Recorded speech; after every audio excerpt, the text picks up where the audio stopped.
Subscribe कीजिए हमारे YouTube channel AR3 coaching classes को और बेल आइकॉन को प्रेस करो ताकि लेटेस्ट वीडियो की नोटिफिकेशन सबसे पहले पा सकें। हेलो स्टूडेंट, मैं राजकुमार आपका AR3 कोचिंग क्लासेस में एक बार फिर से स्वागत करता हूं। और आज के इस वीडियो लेक्चर में हम लेकर आए हैं क्लास 10th के अध्याय 2 की साइंस है, जिसमें हम पढ़ेंगे अध्याय 2 है अम्ल, क्षारक तथा लवण।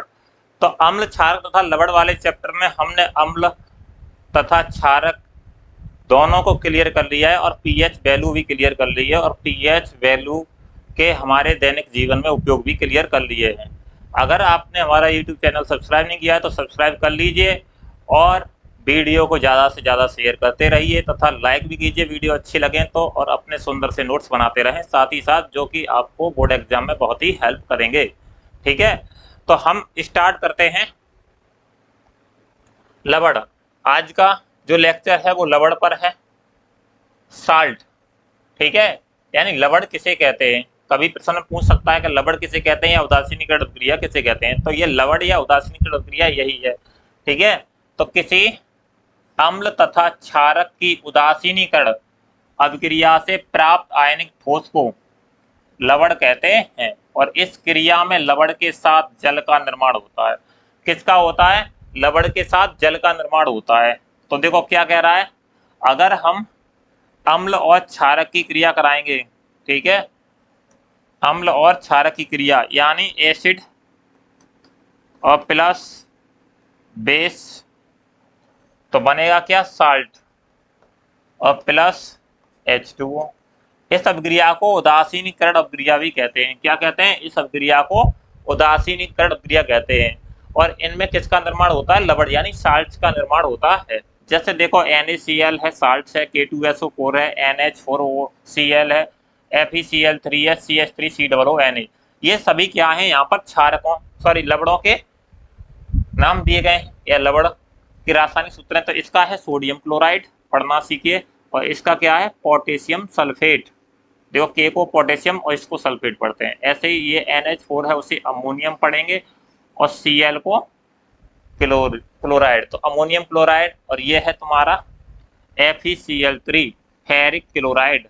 देखो अगर Fe पे 2 धनायन हो तो उसे पढ़ते हैं फेरस, और अगर Fe पर 3 धनायन है तो उसे क्या पढ़ेंगे? फेरिक। ठीक है, तो यहाँ पर Cl 3 लिए गए हैं तो इसका मतलब Fe पर 3 धनायन होंगे, क्योंकि Cl पे तो 1 ऋणायन होता है, तो इसलिए इसका नाम क्या हुआ? Ferric chloride. इसका क्या होगा? देखो इतने को पढ़ते हैं CH3COO को, जैसे, और यह है सोडियम, तो इसको पढ़ेंगे तो सोडियम, और इसको पढ़ेंगे एसीटेट, तो सोडियम एसीटेट। इनके नाम लिखना चाहते हैं तो लिख सकते हैं, सोडियम क्लोराइड, पोटेशियम सल्फेट और अमोनियम क्लोराइड और फेरिक क्लोराइड और सोडियम एसीटेट, ये इनके नाम हैं। तो जब भी एसिड और क्षार की क्रिया होती है तो उसमें लवण बनता है तथा जल निकलता है। जैसे देखो HCl प्लस NaOH, तो यहाँ पर क्या है? NaCl बना। क्या बना? NaCl। ये क्या है? Sodium chloride, sodium chloride. और H2O बचा, तो H2O जल निकला। और भी कोई ले सकते हो, जैसे मैं अभी पोटेशियम क्लोराइड की बात करूं तो मैं एक यहाँ पर पोटेशियम सल्फेट है, तो हम यहाँ पर पोटेशियम से सल्फेट दे देंगे, हम अम्ल ले रहे हैं H2SO4, है ना, H2SO4 और प्लस KOH। अगर इसकी क्रिया कराएंगे तो देखो ये बनेगा तुम्हारा K2SO4। ये हम 2 लेंगे क्योंकि बैलेंस पूरी करने के लिए। देखो K2SO4 और प्लस बचा क्या? जल, तो बचा जल H2O। तो K2SO4 और प्लस H2O, H2O कितने होंगे यहाँ पर? तो 2H2O। कितने होंगे? 2H2O। तो इस तरह से यहाँ पर भी पोटेशियम सल्फेट, इसी तरह से जितने भी लवण है कोई भी लवण बना सकते हो। ठीक है, पर याद रखें अम्ल की क्रिया क्षारक के साथ कराओ तो लवण बनेगा। तो उदासीनीकरण अभिक्रिया इसे ही कहते हैं। तो क्या बताया मैंने? किसी अम्ल तथा क्षारक की उदासीनीकरण अभिक्रिया से प्राप्त आयनिक ठोस कैसा होना चाहिए? आयनिक ठोस होना चाहिए, को लवण कहते हैं। और इस क्रिया में लवण के साथ जल का निर्माण होता है। देखो जल का निर्माण यहाँ हुआ है, ऐसे ही यहाँ पर हुआ है। आगे देखें,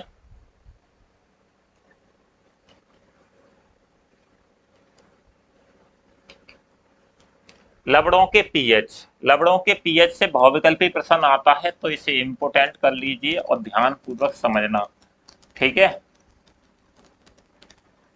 तो प्रबल अम्ल तथा प्रबल क्षार, प्रबल अम्ल और प्रबल क्षार के बारे में बता चुका हूं, कौन प्रबल अम्ल होता है कौन प्रबल क्षार है। से बने लवण उदासीन होते हैं, से बने लवण उदासीन होते हैं तथा इनका पीएच मान 7 होता है।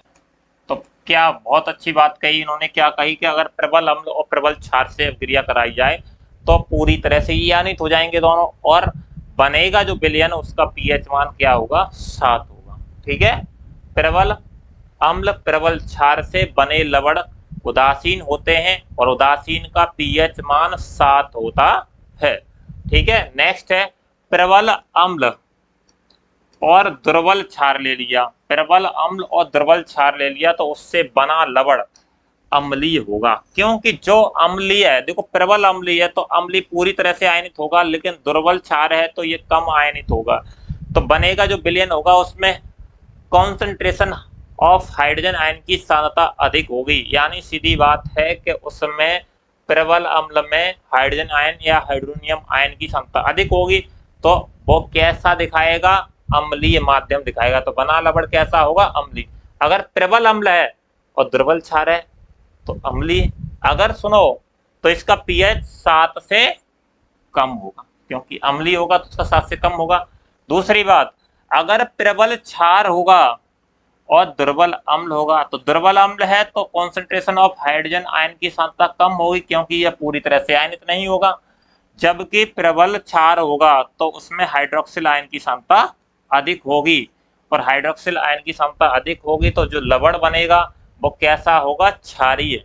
जिसकी जैसे हाइड्रोक्सिल आयन की सांद्रता अधिक होगी तो क्षारीय होगा, ठीक है। और इनका पीएच 7 से अधिक होता है, इनका पीएच 7 से अधिक होता है। अब देखिए इसमें कोई लॉजिक नहीं है, आपको एक ही बार में याद हो जाना चाहिए। अगर आपको याद हो जाएगा तो बस याद हो गया, बस बहुविकल्पी आपका क्लियर हो जाएगा, क्योंकि यहाँ पर बहुविकल्पी प्रश्न आएगा, वैसा प्रश्न नहीं आएगा। तो देखो अगर प्रबल अम्ल और प्रबल क्षार मिलेंगे तो दोनों ही पूरी तरह से विभाजित होंगे विलयन में, और विलयन में विभाजित होने के बाद में जो लवण विलयन बनेगा वो कैसा होगा, उदासीन होगा, ठीक है, जिसका पीएच मान कितना होगा, 7। और प्रबल अम्ल तथा दुर्बल क्षार, तो दुर्बल क्षार है तो दुर्बल क्षार क्या करेगा भाई, कम आयनित होगा, उसमें हाइड्रोक्सिल आयन की सांद्रता कम होगी। जबकि प्रबल अम्ल है तो प्रबल अम्ल हाइड्रोक्सिल आयन की सांद्रता अधिक देगा, क्योंकि पूरी तरह से जल में आयनित हो जाएगा।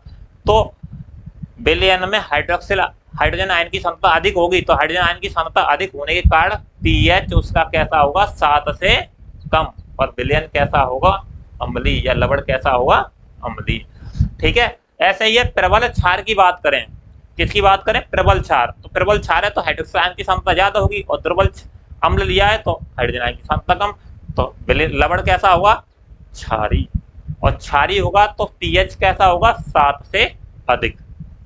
यहाँ पर मैंने कुछ टेबल है कि लवण के प्रकार और उसका पीएच परिवार दे रखा है और उदाहरण है, ठीक है। तो इस टेबल में देखो प्रबल अम्ल,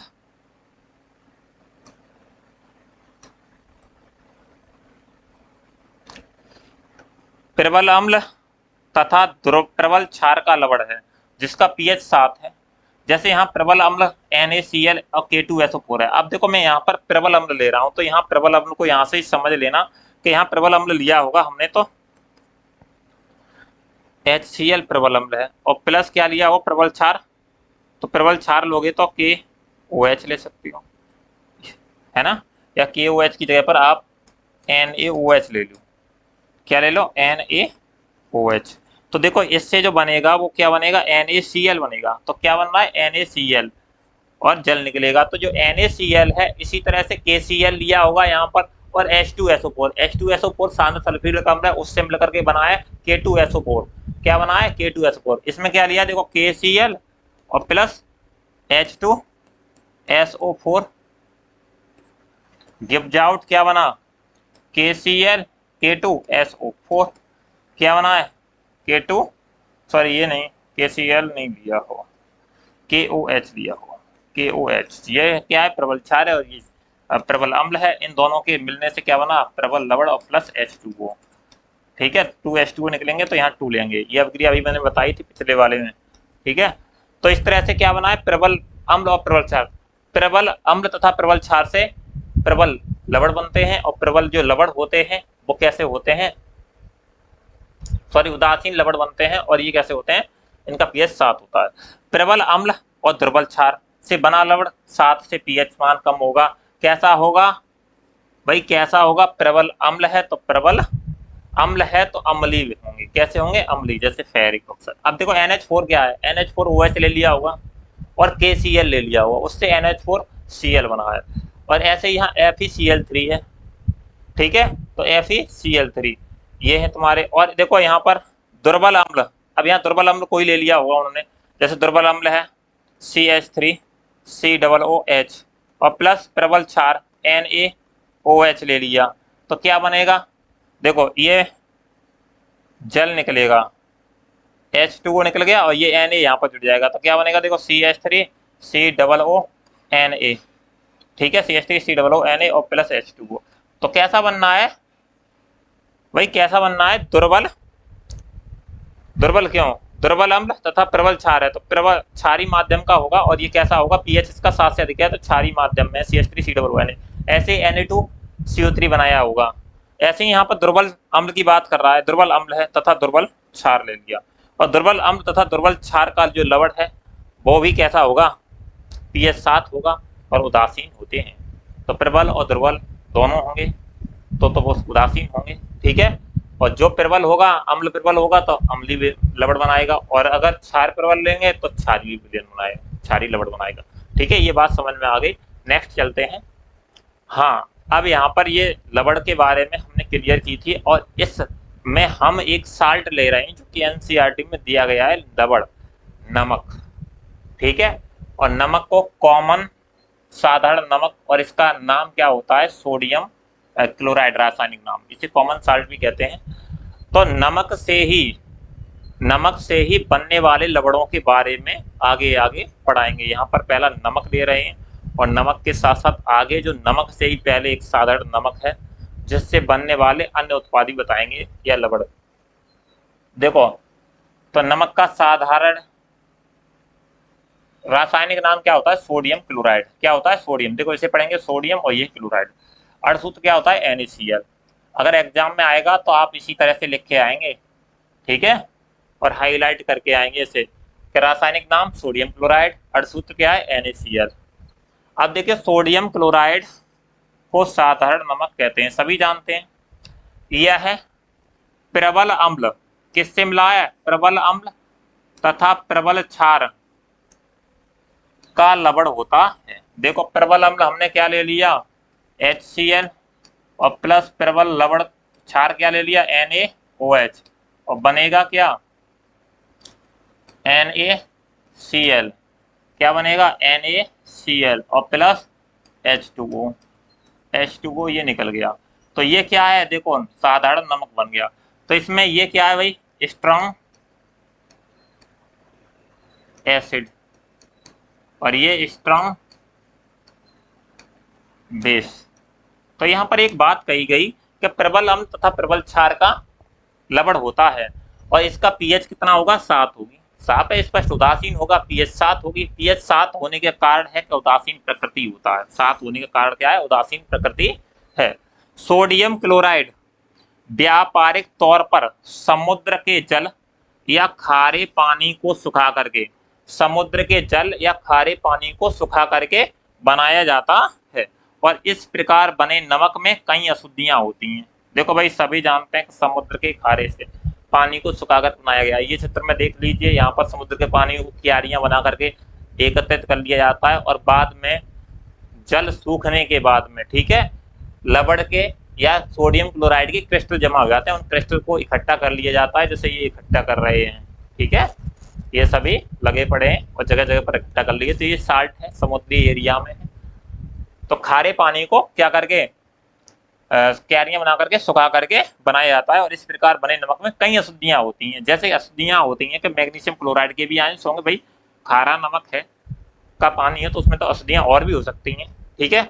और magnesium MgCl2, calcium chloride CaCl2 होती हैं, और इसे शुद्ध रूप में प्राप्त करने के लिए, अशुद्ध सोडियम क्लोराइड के संतृप्त विलयन से भरी बड़ी बड़ी टंकियों में हाइड्रोजन क्लोराइड यानी HCl गैस प्रवाहित की जाती है। तो संतृप्त विलयन बना लेते हैं इसका। संतृप्त विलयन ऐसा विलयन होता है जिसमें और अधिक विलय ना घोला जा सके, ठीक है। जैसे कि ना नमक है, नमक का घोल घोलते रहे, उसके बाद में नमक और ज्यादा ना घुले, तो ऐसे विलयन बनाने के बाद में उसमें क्या करते हैं, हम बड़ी बड़ी टंकियों में भर लेते हैं और फिर उसमें हाइड्रोजन गैस प्रवाहित करते हैं, सॉरी हाइड्रोजन नहीं, हाइड्रोजन क्लोराइड गैस यानी HCl गैस प्रवाहित करते हैं, और इस प्रकार यहाँ शुद्ध नमक अवक्षेपित हो जाता है। शुद्ध अवक्षेपित क्लोराइड सोडियम क्लोराइड को एकत्रित कर लिया जाता है। कैसा कर लिया जाता है, जैसे मैग्नीशियम क्लोराइड है या फिर तुम्हारे कैल्शियम क्लोराइड है, वो अशुद्धियाँ HCl से क्रिया करके निकल जाती हैं। शेष जो अवक्षेपित रूप में मिलता है वो हमें नमक प्राप्त होता है, उसे हम क्या कर लेते हैं, एकत्रित कर लेते हैं। जैसे इन्होंने जगह जगह पर, ये तो बात की बात है। सोडियम क्लोराइड के गुण क्या है भाई, इतना ही है भाई, NCERT से थोड़ा एक्स्ट्रा पढ़ा दिया है मैंने, ठीक। कैसे कैसे, हाँ इतना ही लिखना है, ज़्यादा नहीं लिखना। यह श्वेत ठोस पदार्थ है, जैसे कि आप देख रहे हो श्वेत ठोस पदार्थ है। दूसरी बात, इसका गलनांक उच्च यानी 1081 केल्विन होता है।